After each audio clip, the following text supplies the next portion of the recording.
போமேன். ஏய் போமேன், போ அங்க போ, அங்க போமேன். ஏய் நீ என்ன நக்கல் பண்றியா இல்ல என்ன வெறுப்பேத்துறியா? என்ன டிஎஸ் பட்டணம் போடி காட்டுற மாதிரி ஆட்டிட்டு உட்கார்ந்திருக்க? இல்ல சார், வரமாட்டேங்க சார். வரமாட்டேங்கன்னா உள்ள உட்கார்ந்து ஒருத்தர் புடுங்கறானா? ஏய் போமேன், எங்க குத்து சார்? இது கவர்மெண்ட் ஆடுறா? ஏய் என்ன நீ எப்ப பார்த்தாலும் கவர்மெண்ட் ஆடுறா கவர்மெண்ட் ஆடுறா நிமிஷத்துக்கு நிமிஷம் சொல்லிட்டு இருக்கிற? கவர்மெண்ட பத்தி பேசுறதுக்கெல்லாம் ஒரு யோக்கியதை வேணும்டா. கப்பலை கடத்துறவன், பிளைட் ஹைஜாக் பண்றவன், மினிஸ்டர் கிட்னாப் பண்றவன், இவன் வாயில இருந்தாண்டா கவர்மெண்ட்னே வரணும். நீ எல்லாம் ரோட்ல லாடம் பொறுக்கிற நாய். உனக்கு தட்டுல சோறு கொண்டு வைக்கிறான் பார். அவன் செருப்பு கட்டி அடிச்சா கூட நீ வாங்கிக்கணும். போவேன், இத போட்டு அங்க போய் வெள்ளையடி.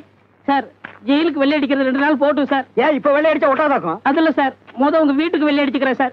உங்க வீட்டுக்கு வெள்ளை அடிக்கிற பாவம் தான் என்ன ஜெயிலுக்கு கொண்டாந்துருச்சு. ஓ சென்டிமெண்ட்டை டச் பண்ணிட்டீங்களாக்கும்? ஆமா சார். சுட்டா தாண்டா தெரியும் நெருப்பு எப்படின்னு, பட்டா தாண்டா புரியும் ஒன்ன மாதிரி பண்ணி பசங்களுக்கு. அதை விடுங்க சார். உங்களுக்கு ஒரே தங்கச்சியா சார்? ஏன் இந்த நாட்டுல ஒரு அண்ணனுக்கு ஒரு தங்கச்சி பத்தாதா செலவுக்கு? அதுக்கே கிலோ கணக்குல தங்கம் கேக்குறானுங்க. அது இல்ல சார், நீங்க ஒரு ஆள் சம்பாரிச்சு உங்க தங்கச்சியை கரை சேர்க்கணும். அவ என்ன ஆத்துக்குள்ளே நிக்கிறா கரையேத்துறதுக்கு? அது வாழ்க்கையை சொன்ன சார். ஆமாண்டா, உண்மைதான். இன்னைக்கு தான் நான் உங்ககிட்ட சொல்றேன். ஒவ்வொரு நாளும் என் தங்கச்சியை வீட்டுல விட்டு வரும்போது என் மனசு திக்கு திக்குங்குது. காலகாலத்துல அவளை ஒருத்தங்கிட்ட புடிச்சு கொடுக்கலாம்னா எவனுமே கிடைக்க மாட்டேங்கிறான்.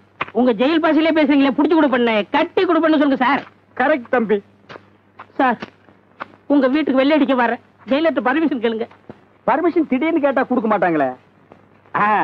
உனக்கு வயிற்று வரைக்கும் பர்மிஷன் கேட்டு கூட்டிட்டு போறேன், நீ வந்து வெள்ளையடி. அப்படி நீங்க கூட்டிட்டு போனீங்கன்னா என் உடல், பொருள், ஆவி அத்தனை உங்களுக்கு அர்ப்பணிக்கிறேன். உன் உடல் எனக்கு வேண்டாம்டா, என்னால சுமக்க முடியாது. பொருள் உங்ககிட்ட கிடையாது. ஆவியா வந்து மட்டும் எனக்கு இம்சை கொடுக்காத. நீ மரியாதையா வீட்டுல வந்து வெள்ளை அடிச்சா அது போதும். சார் நான் உங்க வீட்டுக்கு வெள்ளை அடிக்கிற ராசியை பாருங்க, உங்க வீடே ஓஹோன்னு இருக்கும்.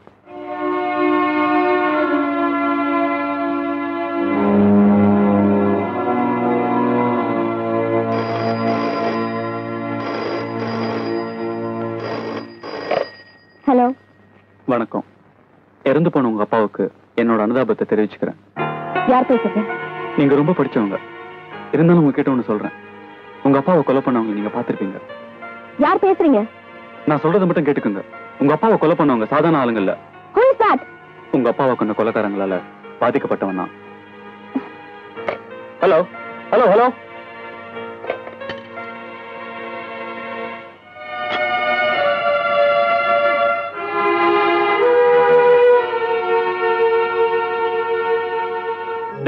செஞ்சது ஒழுங்கா செஞ்சோமா? முதல் தடவை அரைக்குறையா பண்ணிட்டு வந்திருக்கோம். எல்லாம் அவசரம். இது வரைக்கும் எந்த பொண்ணையா தொட்டுட்டு கெடுக்காம வந்திருக்கோமா? நாம மாட்டிக்கிற நிலைமை வந்தா எல்லாரையும் கொண்டுட்டு தானே வருவோம். இங்க மட்டும் அந்த பொண்ணை விட்டுட்டு வந்துட்டோமே. இப்ப என்ன செய்யலாங்கிற? அவளையும் முடிச்சிருவோம்.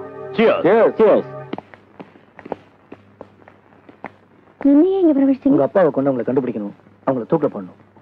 பிரபா, அன்னைக்கு கொலை நடந்தப்ப நீ எங்க இருந்த? ரூம்ல இருந்தேன். ஆனா என்னை காப்பாத்துறதுக்காக சாரதாமா கதவை பூட்டிட்டாங்க. ஏன் உன்னால கதவை உடைச்சு வெளியே வர முடியல? வந்திருக்கலாம் தான், ஆனா என் உடம்புல துணி, என்னால வர முடியாத சூழ்நிலை. அவரை கொண்டவங்கள நீ பாத்து இல்ல? பார்த்தேன். உன்னால அவங்களை அடையாளம் காட்ட முடியுமா? முடியும். போடு. இல்ல. நெக்ஸ்ட்.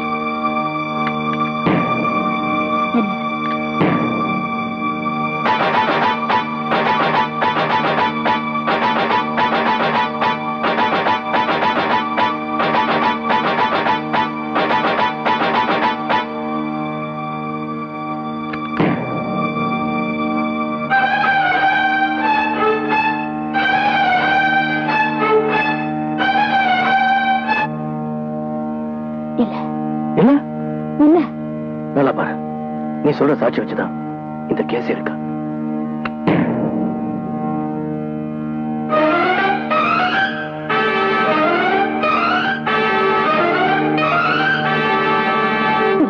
இல்ல இல்ல. எக்ஸ்கியூஸ் மீ, நீ வா. பிரபா, கொலை நடந்த அன்னைக்கு இந்த 5 பேர் தான் ஜெயில இருந்து தப்பிச்சு போயிருக்காங்க. என்ன பொறுத்த வரைக்கும் இவங்க தான் அவங்க அப்பாவை கொலை பண்ணிருக்கணும். அது உங்களோட கற்பனை. அப்ப யார் கொலை பண்ணா? தெரியாது. பார்த்தேன்னு சொன்னீங்க. நீங்க காட்டின அந்த 5 பேர்ல கொலைகாரன் இல்ல. பிரபா, உனக்கு உங்க அப்பா தான் உலகம். இன்னைக்கு அவர் இல்ல, அவங்களால உனக்கு எந்த ஆபத்து வராது. பயப்படாம சொல்லு, நான் இருக்கேன். நீங்க திரும்ப திரும்ப எத்தனை தடவை கேட்டாலும் ஒரே பதில் தான், இல்ல. பிரபா, குற்றவாளிகளை காட்டி கொடுக்காம மறைக்கிறது சட்டப்படி குற்றம். உங்களுக்கு சாட்சி வேணுங்கிறதுக்காக வீணா மிரட்டாதீங்க.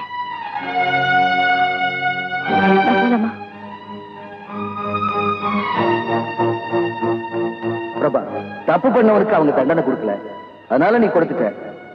நீ ஜெயில ஜெகநாதருடைய பொண்ணு இல்ல, பையன். ஓகே பிரபா, விஜய் சந்தேகப்படுற மாதிரி இவங்கதான் உங்க அப்பாவை கொலை பண்ணிருக்கணும். கொலைகாரங்க யாருன்னு எனக்கு தெரியும். அப்புறம் ஏன்னு சொல்லல? சொன்னாலும் சட்டம் அவங்களை தண்டிக்காதே.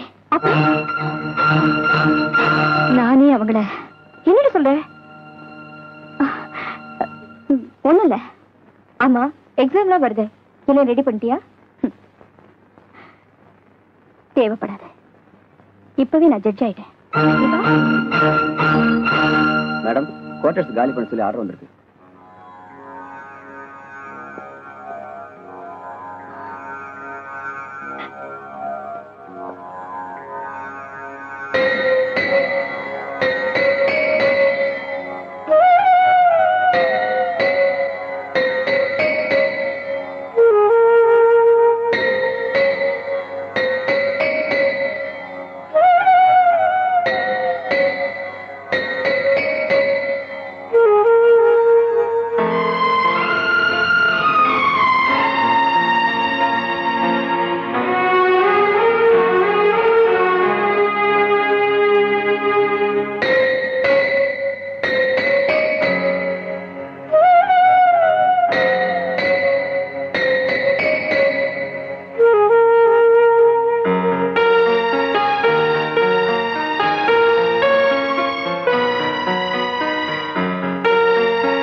பிரபா,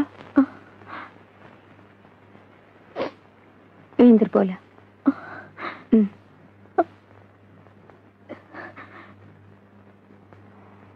வா.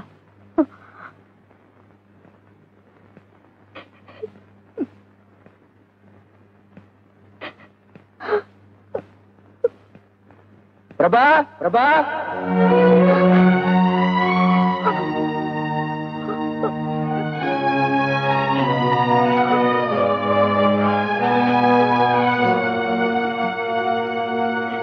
பிரபா, பிரபா,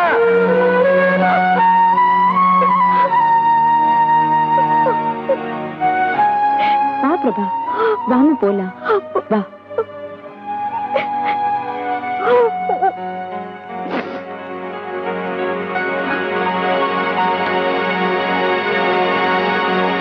நம்ம டிபார்ட்மெண்டோட ஒரு சின்சியர் ஆபீசரை நாம இழந்துட்டோம்.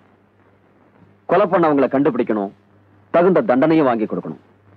அதுதான் இறந்து போன ஜெயிலருக்கு நாம செலுத்துற அஞ்சலி. மிஸ்டர் நாராயண், அந்த சமயத்துல நீங்க சப் ஜெயிலரா இருந்தீங்க, டியூட்டில இருந்தீங்க. இப்ப ப்ரமோஷன் ஆயிட்டீங்க. மிஸ்டர் விஜய், கொலை பண்ணவங்களை உயிரோட பிடிக்கணும். இன்வெஸ்டிகேஷன்ல ஏதாவது குழு கிடைச்சதா? சார், அந்த கொலையை பார்த்த ஒரே சாட்சி இறந்து போன ஜெயிலர் மக பிரபா தான் சார். ஆனா அவளால யாரையும் அடையாளம் காட்ட முடியல சார். அந்த பொண்ணை கட்டிக்கு போறது இவர் தான் சார். அவங்க தப்பிக்க உதவி பண்ணது நம்ம டிபார்ட்மெண்ட் ஆளுங்க தான் சார். அவங்களை கூடிய சீக்கிரமாக நான் கண்டுபிடிப்பேன் சார். நல்ல நல்ல பிள்ளைகளை நம்பி உங்க நாடு இருக்கு தம்பி. இந்த சுண்ணாம்ப நீங்க ஜெயிலுக்கு போறதுக்கு முன்னாடியே அடிச்சுட்டு காசு வாங்கிட்டு போயிருக்கலாம். என்ன பண்றது, ஜெயிலுக்கு போனாதான் புத்தி வருது. பள்ளிக்கூடத்துக்கு போனா புத்தி வர மாட்டேங்குது, கோயிலுக்கு போனா புத்தி வர மாட்டேங்குது, பெரிய பெரிய மகான்கள் பேச்சு கேட்டா புத்தி வர மாட்டேங்குது. ஜெயிலுக்கு போனா மட்டும் புத்தி வருது, அது எப்படிங்க? போட்டு நொறுக்குறாங்களே, புத்தி வராம என்ன பண்றான்? அதுலயும் உங்க அண்ணன் நொறுக்கறல பேசுற மண்ணன். உங்களுக்கு கல்யாணம் ஆயிடுச்சுங்களா? இல்லங்க, சிங்கிள் மேன், ஒண்டி கட்டை.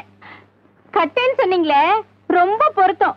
அதுவும் சாதாரண கட்டை இல்ல, கருவேலம் கட்டை. நீங்க தூங்கும் போது பார்த்து தூங்குங்க. தூக்கி அடுப்புல வச்சிட்டு போறாங்க, காலை ஆட்டிட்டே தூங்குங்க. உங்க அண்ணன் மாதிரி நீங்க நல்லா ஜோக் அடிக்கீங்க. ஒரே ரத்தம் தானே, அப்படிதான் பேசுவோம். ஒரே ரத்தம்ங்கிறீங்க, நீங்க சிகப்பா இருக்கீங்க, உங்க அண்ணன் கருப்பா இருக்காரு. எங்க அண்ணன் பிறக்கும் போது எங்க வீட்டுல வசதியே இல்ல. நான் பிறக்கும் போது நல்ல வசதி. எங்க அம்மா தக்காளி அப்பெல்லாம் சாப்பிட்டாங்களா, அதனாலதான் நான் சிவப்பா இருக்கேன். ஓஹோ. ஏங்க அழுவுறீங்க? உங்க அண்ணன் ஜெயில ரொம்ப அடிக்கிறாரு, கொஞ்சம் அடிக்காம இருக்க சொல்றீங்களா? நீங்க ஜெயில இருந்தா தானே அண்ணன் அடிப்பாரு. ஆமா. நாம 2 பேரும் ஓடி போயிட்டா எப்படி அடிப்பாரு? சுப்பிரமணியம், இதை விட்டா வேற பொண்ணு கிடைக்காது, கப்பு நம்பிக்கிறது. ஐயோ, என்னங்க சொல்றீங்க? ஆமாங்க, உங்களை எனக்கு ரொம்ப பிடிச்சு போச்சு. வாங்க ஓடிடுவோம். என்ன நம்பி வர்றத பத்தி கூட நான் கவலைப்படல. என் கையில தொழில் இருக்கு, சுண்ணாம்பு அடிச்சாவது உங்களை காப்பாத்துவேன். ஆமா, இந்த சுண்ணாம்பு அடிக்கிற தொழில் எந்த காலேஜ்ல கத்துட்டீங்க? அதே காலேஜ்ல சுண்ணாம்பு அடிக்கும் போது தான் கத்துக்கிட்டேன். கள்ளங்கபடம் இல்லாம உண்மை அப்படியே சொல்லிட்டீங்களே. உங்களை எனக்கு ரொம்ப பிடிச்சிருக்கு. அப்படியா?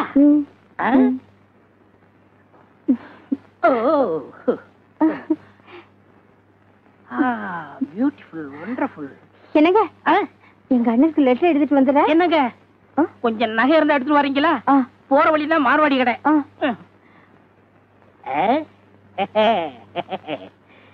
இந்த வீட்டுக்கு சுண்ணாம்பு வேற அடிக்கணுமா? ஏயா நாராயணா, அந்த ஜெயிலர் பையில ஊரை விட்டு அனுப்பியான்னா நம்ம பசங்க இப்படி ஒரேடியா உலகத்தை விட்டு அனுப்பிச்சிட்டானுங்களே. சரி, அனுப்புனதான் அனுப்புனாங்க, அவ பொண்ணையும் சேர்த்து அனுப்பிச்சிட கூடாது, அம்போன்னு தனியா விட்டானுங்களே. அந்த கொலையை பார்த்ததுக்கு சாட்சியா அந்த பிரபா இருக்கா. தப்பிச்சு போன அந்த 3 பேரையும் காட்டி கொடுத்துட்டா நாளைக்கு நமக்கும் பிரச்சனை வரும். தம்பி, அந்த பொண்ணு தான் கொலை பண்ண 3 பேரை காட்டி கொடுக்கலையாப்பா? இன்னைக்கு காட்டி கொடுக்கலையா, நாளை காட்டி கொடுக்க மாட்டேன்னு என்ன நிச்சயம்? நீதான் அந்த கொலைக்காரன், உன்னையே காட்டி கொடுத்துட்டா? சார், அது இது எது நீங்க சொல்லிதான் சார் அந்த 3 பேர் வெளியே அனுப்பிச்சேன். யோ, இத கோர்ட்ல போய் சொல்லி தொலைக்காதயா. ப்ரமோஷன் வந்து புத்தியை காட்டுற பத்தியா? சார், இது நீங்க போட்ட பிச்சை சார். நீ ஒரு கௌரவமான ஆபீசரு, யூனிஃபார்ம் போட்டிருக்க, பிச்சை இச்சங்க கையை கிளப்படியா? தம்பி, நாம இதுல மாட்டிக்க கூடாது. பிரச்சனை ஒரு மாதிரியா போயிட்டு இருக்கு, குயிக்கா ஆக்ஷன் எடுக்கணும். நீ வா. யோ, நீ உடனே செயலுக்கு போயா. சார், டியூட்டிக்கு போன்னு சொன்னையா, டம்ளர் உள்ள கொடுத்துட்டு போ. என்னது, சுண்ணாம்பு செவத்துல தானே அடிக்க சொன்னோம், கீழே கொட்டி போட்டு உள்ள என்ன பண்றான்? தங்கச்சி, என் தங்கச்சி படிச்சவ, அன்புள்ள தங்கச்சி, பாசமுள்ள தங்கச்சி, தங்கைக்கோர் கீதம். தங்கச்சி, சுண்ணாம்பு சுப்பிரமணியம் சுண்ணாம்பு அடிச்சானா தங்கச்சி? என்ன சத்தத்தையே காணோம்? தங்கச்சி, தங்கச்சி, தங்கச்சி, தங்கச்சி, சுண்ணாம்பு சுப்பிரமணியம், சுண்ணாம்பு சுப்பிரமணியம், சுண்ணாம்பு சுப்பிரமணியம்.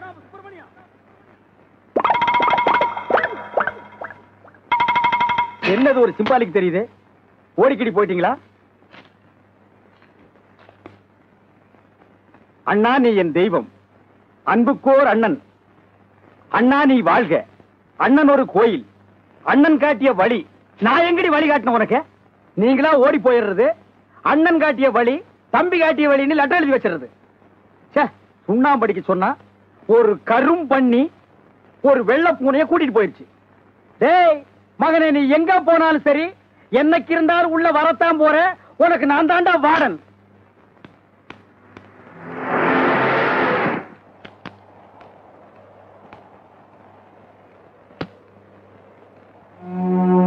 பிரபா எப்படி இருக்கா? இன்னும் நார்மலுக்கு வரல. உங்களுக்கு பிரபா எத்தனை வருஷமா தெரியும்? சின்ன வயசுல இருந்து தெரியும். அப்படின்னா உங்ககிட்ட எல்லா விஷயத்தையும் சொல்லுவாள்ல? அப்ப அவங்க அப்பா யார் கொண்டு வந்து உங்கள்கிட்ட சொன்னால? அந்த ஒரு விஷயத்தை மட்டும் அவ என்கிட்ட சொல்லல. ஏன் தெரியல. பிரபா பாக்கிறதுக்கு பாவமா இருக்கு. எவ்வளவு ஜாலியா இருந்தா. எனக்கு பழைய பிரபா பார்க்கணும். அவளை இப்படி மாத்துறதுக்கு உங்களால முடியும். எனக்கு நம்பிக்கை இருக்கு. அவ மனக்குழப்பத்துக்கு காரணம் தனிமைதான். நீங்க அவகிட்ட பேசணும். சீக்கிரம் கல்யாணத்துக்கு ஏற்பாடு பண்ணணும். நீங்க எதுவுமே சொல்லியே. எதை பத்தி? பிரபாவோட கல்யாணம் நடக்கும்.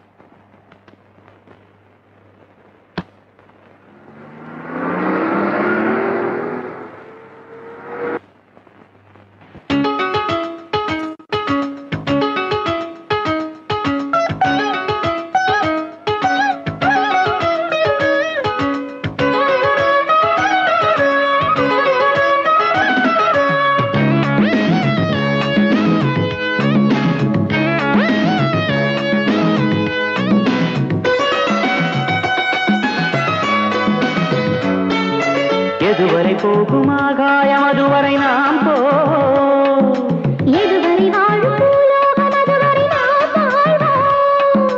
பூமியும் அந்த ஆகாயமும் இடம் மாறினும் மாறலாம். ஆயிரம் அன்ன மாறாமலே இரு ஜீவனும் வாழலாம்.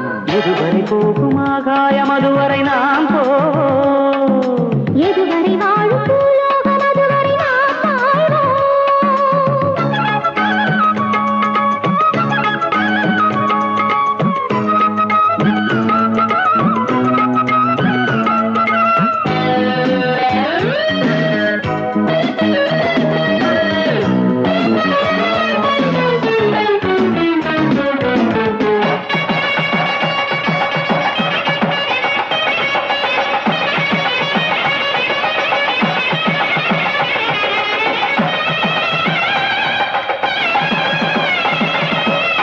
சந்தித்தேன் அன்று உனை நானே இளமானே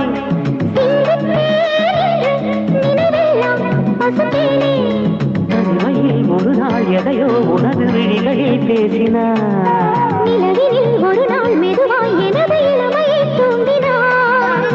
நடந்ததெல்லாம் கனவா நிஜந்தானா நினைத்ததுமே இனிக்கும் சுகந்தானா. எதுவரை போகும் ஆகாயம் அதுவரை நாம் போ இதுவரை வாழும் பூலோகம் அதுவரை நாம்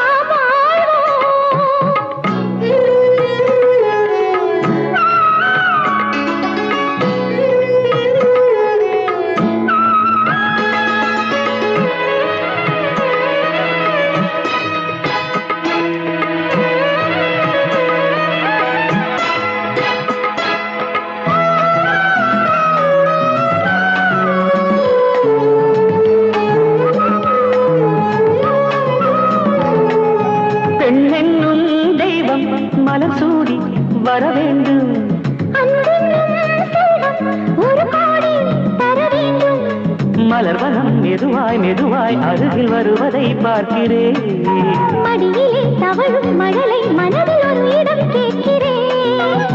குழந்தை என்றால் குழந்தை அது நீயே. உலகமெல்லாம் எனக்கும் இனி நீயே. எதுவரை போகும் ஆகாயம் அதுவரை நாம் போ எதுவரை வாழும் பூலோகம் அதுவரை நாம் வாழ்வோம்.